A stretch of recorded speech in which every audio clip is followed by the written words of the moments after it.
Salut les codeurs et bienvenue dans cette nouvelle vidéo. Aujourd'hui, nous allons voir ensemble l'outil Habitica. Cet outil a pour objectif de vous aider à lister, à gérer et à planifier vos tâches.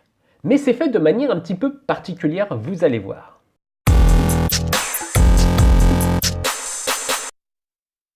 Lorsque l'on arrive sur la page d'accueil, on comprend tout de suite pourquoi cet outil est particulier. En effet, celui-ci utilise ce que l'on appelle la gamification. La gamification, c'est le fait d'utiliser des codes propres aux jeux vidéo afin de rendre des applications sérieuses, entre guillemets, plus intéressantes. Comme le dit le site, motivez-vous pour atteindre vos objectifs. Il est vrai que lorsque l'on réalise un planning de ces tâches, que ce soit de la vie quotidienne ou professionnelle, c'est parfois difficile de s'y tenir, en tout cas dans la durée. L'intérêt de cet outil, c'est que ça va vous donner des modifications supplémentaires pour continuer à suivre vos objectifs. Mais alors, comment cela fonctionne? Vous allez avoir une fiche de personnages, comme dans un jeu vidéo. Celui-ci va donc avoir un nom, va avoir un niveau, des points d'expérience, des points de vie, de l'équipement et des sorts. À chaque fois que vous allez réaliser des tâches, vous allez gagner donc des points d'expérience et des pièces d'or. En revanche, quand vous n'allez pas les réaliser et les louper, vous allez perdre des points de vie. Alors, dans quel cas on peut utiliser Habitica? Finalement, il y a beaucoup de domaines dans lesquels on peut l'utiliser. Tout d'abord, c'est dans la vie quotidienne, et notamment pour la santé et le bien-être. Vous pouvez très bien créer donc des tâches Habitica, par exemple pour l'alimentation, pour être sûr de manger équilibré. Vous pouvez également créer des tâches Habitica pour vous motiver à aller faire du sport toutes les semaines. Vous pouvez également l'utiliser bien entendu pour la vie professionnelle ou lorsque vous êtes étudiant, afin de vous motiver soit à travailler vos cours, soit à réaliser les tâches que vous avez dans votre travail. Et il y a bien d'autres domaines dans lesquels on peut l'utiliser. Vous verrez, c'est vraiment très sympathique et simple d'utilisation. Et dernier point, vous pouvez également utiliser l'appli mobile qui se trouve à la fois sur iOS et Android.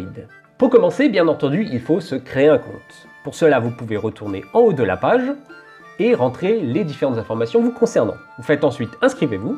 Vous arrivez alors, comme dans un jeu vidéo, à un petit didacticiel qui va vous permettre d'apprendre à utiliser l'outil. Comme dans tous les RPG, on vous propose dès le début de personnaliser votre avatar. Donc ici, vous avez le choix pour différents corps, différentes peaux, cheveux, et des lunettes ou d'autres extras. Alors le corps par exemple, on peut changer la tenue, on peut changer la couleur, la peau également, on va se mettre tout vert, tiens, et les cheveux aussi. Les extras, donc vous avez notamment les lunettes, on va se mettre une petite paire de lunettes. Ensuite, il vous demande pour quel domaine justement vous souhaitez utiliser Habitica. Vous voyez qu'il y a déjà une liste assez intéressante et en plus vous pouvez encore l'utiliser dans d'autres domaines qui ne sont pas listés ici bien entendu. Alors moi par exemple je voudrais l'utiliser pour le travail, pour le sport, la santé bien entendu, les tâches ménagères pourquoi pas. Honnêtement moi j'ai un petit peu du mal à me forcer à bien rester rigoureux sur la réalisation de ces tâches là, donc ça peut être utile. Et ensuite vous pouvez donc valider. La création du personnage est maintenant terminée, nous allons voir un peu plus en détail l'utilisation de l'outil. Alors vous pouvez voir que de base il nous a créé quelques tâches pour nous donner des exemples. Tout d'abord, vous avez en haut à gauche la description de votre personnage. Vous avez la miniature, vous avez son nom, le niveau auquel il est, sa catégorie, donc ici c'est guerrier, un peu plus loin dans le jeu, notamment je crois que c'est au niveau 10, vous pourrez changer de catégorie de personnage. Par exemple devenir magicien si vous le souhaitez. Ensuite, vous avez donc les points de vie et la barre d'expérience du personnage. À chaque fois qu'elle est pleine, vous allez gagner un niveau. Ensuite, en bas, vous avez 4 colonnes. Chaque colonne va correspondre à un certain type d'action. Nous allons voir ça ensemble. Tout d'abord, vous avez les habitudes. Les habitudes, c'est est-ce que vous réalisez de bonnes ou de mauvaises habitudes? L'exemple le plus parlant, ça va être notamment le deuxième ici, qui est est-ce que vous mangez de manière saine ou de manière pas très équilibrée, comme par exemple des burgers. Alors à chaque fois que vous allez prendre un repas, si vous mangez de manière équilibrée, vous allez plutôt cliquer sur le plus. Alors que si vous mangez de la junk food, vous allez plutôt cliquer sur moins. Alors qu'est-ce qui va se passer concrètement? Quand vous allez cliquer sur plus, vous allez gagner des points d'expérience. Et ces points d'expérience vont donc vous permettre de monter de niveau. En revanche, quand vous allez cliquer sur moins, vous allez perdre des points de vie. Et finalement, c'est ça qui va vous motiver à rester sérieux dans vos habitudes et vos tâches. Pour créer une nouvelle habitude, il suffit d'aller cliquer sur le petit plus ici, puis de cliquer sur habitude. Vous allez alors avoir une fenêtre qui va s'ouvrir pour remplir les différents champs. Tout d'abord le titre, ensuite vous avez la note, donc c'est une petite description pour savoir quel est le contenu finalement de cette habitude. Ensuite vous allez pouvoir sélectionner si c'est une habitude qui a des aspects positifs ou négatifs, comme notamment par exemple le fait de se nourrir, vous pouvez bien vous nourrir ou mal vous nourrir. Parfois, il y a des habitudes qui sont uniquement négatives et d'autres qui sont uniquement positifs. Vous pouvez donc sélectionner si vous activez ou non le côté positif ou négatif. Ensuite, vous avez la difficulté, donc c'est pour vous, c'est au niveau de votre ressenti.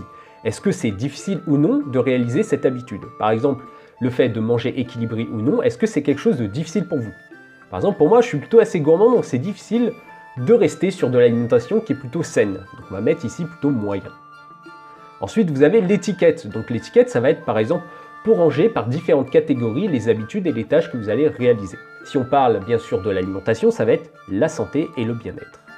La tâche va alors s'ajouter dans habitudes. Ensuite, vous avez la colonne quotidienne. Cette colonne va correspondre à des tâches qui vont être cycliques.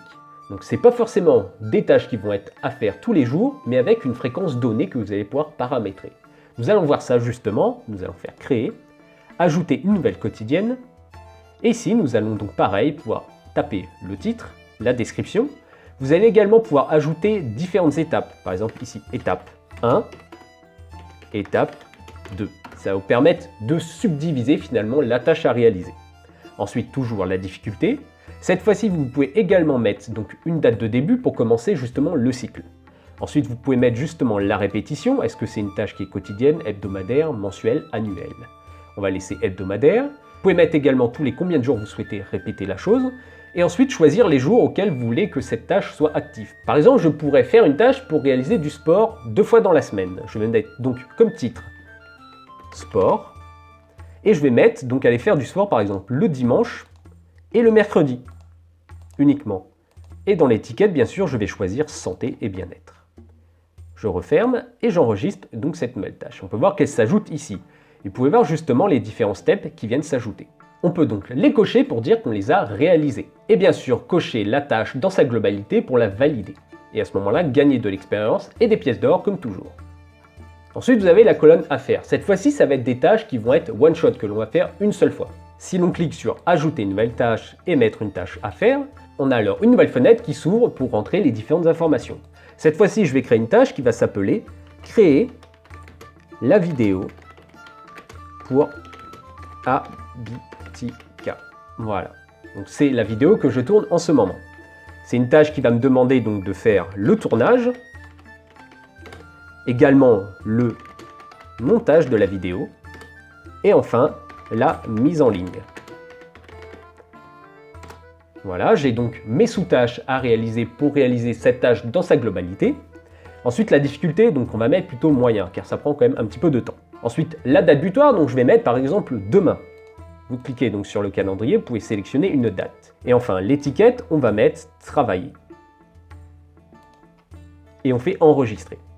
On a alors la nouvelle tâche qui s'est ajoutée dans la colonne. Et enfin, vous avez la dernière colonne qui est récompense. Alors cette colonne va vous permettre notamment de dépenser les pièces d'or que vous allez gagner lorsque vous allez réaliser différentes tâches. Ces pièces d'or vont notamment pouvoir vous permettre d'acheter de l'équipement pour votre personnage. Cet équipement va notamment modifier les stats de celui-ci pour améliorer différentes caractéristiques. Nous verrons ça tout à l'heure. Mais ça va également pouvoir vous permettre de créer des récompenses personnalisées. Nous allons voir ça tout de suite. Vous cliquez donc sur plus et vous cliquez sur récompense.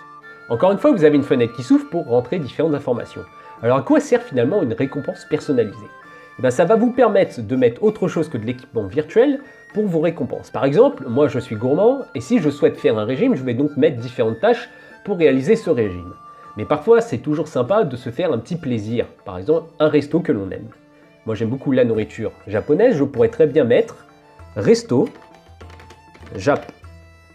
Comme récompense, on va dire que ça coûte 100 pièces d'or et ça va être de santé et bien-être. Et là, je fais enregistrer et donc je vais avoir une nouvelle récompense qui va s'ajouter ici qui est le resto japonais. Et lorsque j'aurai accumulé suffisamment de pièces d'or, car j'aurai réalisé avec succès différentes tâches pour mon régime, j'aurai le droit de me faire un petit plaisir qui est la réalisation d'un petit restaurant japonais. Ensuite, vous avez l'onglet inventaire. Donc celui-ci va contenir l'équipement de votre personnage dans l'onglet équipement. Bien entendu, pour le moment, nous n'avons pas d'équipement, mais plus tard, vous pourrez vous acheter des armes et armures. Vous avez également l'onglet Objets qui va contenir un ensemble d'autres objets, comme notamment les œufs, qui vont contenir des animaux, qui vont ensuite vous servir soit d'animal de compagnie, soit de monture. Et cela, vous le verrez dans Écurie. Donc ça n'a pas vraiment d'intérêt direct, c'est simplement pour ajouter un petit peu plus de fun dans le jeu. Vous avez ensuite l'onglet Boutique, dans lequel vous allez pouvoir retrouver notamment les récompenses que vous aviez en accès rapide, donc par exemple les armures et les armes, mais également les œufs ou d'autres types d'équipements. Vous pouvez voir qu'il y a différents moyens de paiement. Vous avez tout d'abord les pièces d'or qui sont l'argent que vous avez gagné dans le jeu, puis vous avez les petits gemmes en vert ici. Et ces gemmes, vous pouvez les gagner en échange de vrai argent. Donc ça, c'est un petit peu le côté business de l'application. Tout le reste est gratuit, il y a uniquement certaines parties qui peuvent être payantes par moment. Vous avez ensuite la partie équipe qui va vous permettre notamment de constituer une équipe afin de vous battre contre des boss. Alors ici, le fonctionnement est assez simple. Chaque personne de l'équipe va réaliser ses tâches à lui personnelles, et en fonction des actions et des tâches qu'il va réaliser, ça va faire plus ou moins de dégâts au boss. Il n'y aura pas de tâches communes entre les différents utilisateurs. Ça va être dans un autre onglet que nous allons voir tout à l'heure. Vous avez ensuite la partie guilde, qui va vous permettre notamment d'échanger avec d'autres utilisateurs d'Avitica. Puis vous avez l'onglet groupe qui va vous permettre justement cette fois-ci de créer des équipes, mais qui vont pouvoir travailler sur des tâches communes. Alors là, ça peut vraiment être très utile si vous voulez travailler en équipe, par exemple sur le développement d'un jeu vidéo ou d'un autre projet. Vous pouvez alors lister un ensemble de tâches, puis assigner ces tâches à différentes personnes pour qu'elles les réalisent. J'ai personnellement utilisé cet outil avec certains de mes stagiaires, afin de leur donner un premier aperçu de la gestion des tâches et la gestion de projets, mais de façon un peu plus ludique. Puis vous avez les défis. Alors les défis, ça va être tout simplement un ensemble de tâches qui vont être regroupées par thème. Et en fait, ces thèmes vont être créés par des utilisateurs. Vous pouvez d'ailleurs créer des défis vous-même. L'intérêt, ça va être de se lancer des défis finalement entre différents utilisateurs de l'application. Par exemple, vous pouvez très bien créer un défi qui va s'appeler « Faire un régime ».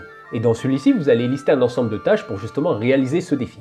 Et pouvoir le publier donc à cet endroit pour que d'autres utilisateurs qui souhaitent faire un régime aient déjà un preset finalement de tâches à effectuer. Et enfin, pour finir, vous avez l'onglet Aide qui va vous donner un ensemble d'informations sur l'outil et de l'aide pour l'utiliser. Comme vous pouvez voir, Avitica est un outil vraiment très complet. Et sa gamification est ici poussée à un paroxysme que je n'avais jamais vu. C'est vraiment très intéressant et extrêmement motivant de réaliser des tâches avec cet outil, vous verrez. Il ne vous reste plus qu'à le télécharger et à tester par vous-même. Vous m'en direz des nouvelles. Je vous dis à bientôt pour de prochaines vidéos Codeur Pro, à plus!